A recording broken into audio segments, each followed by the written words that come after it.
I believe that most human beings are only living at about 40% of their capability. The mind has a governor, like a car.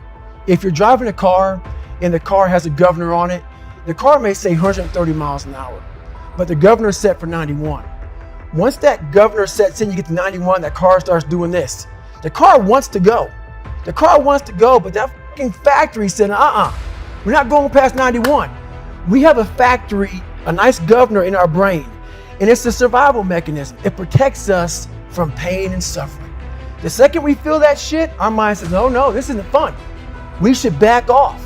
We should sit down, find something more comfortable. And there's something about the mind. The mind has the tactical advantage over you at all times. At all times of your life, the mind has a tactical advantage over you. Why is that? It knows what you're afraid of. It knows your insecurities. It knows your deep, dark lies. And it starts to push you away from that shit. It pushes you in a direction that is comfortable. The mind controls everything. So what I realized was that when I was growing up and I was 300 pounds and I got all fat and I got all insecure, I realized that my mind kept taking me in this direction. When things got uncomfortable for me, when I was facing my insecurities, I was facing my fears, my mind said, oh no, we have a tactical advantage. We need to get you, separate you from this feeling over here. Life's all about feelings. We want the happy feeling. We don't want that feeling of this sucks. Why am I here?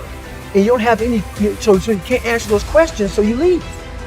I started realizing that if in that moment you can answer those up questions and you are now in charge of your brain versus your brain ruling you, that's where all that stuff comes from. So the 40% rule is all of that. You get to 40%, your brain says, we're done.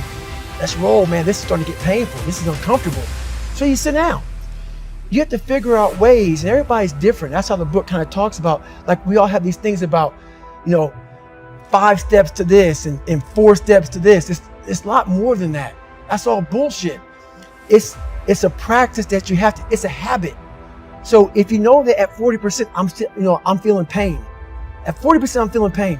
That's where the 40% rule kicks in. Now it starts. Okay, I'm feeling pain. My mind's saying all this shit to me. It's saying, get out of here, run, flee. The fight or flight kicks in. Okay, we're done. We're not good enough. It starts telling you all these things. You start to believe it because the mind controls all. This is the time where you have to gain control back of your mind. It's okay. Let me see if I can go 45%. And once you start giving yourself more and more hope and start realizing, okay, the mind starts to be, okay, what are you doing? We're supposed to be going right and you're going left. You start then controlling your mind. Start finding more in yourself. And then it goes from 40% to a lot further than that. But that's the start of it though.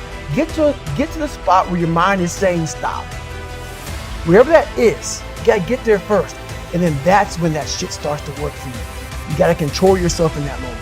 So a lot of people can live with themselves.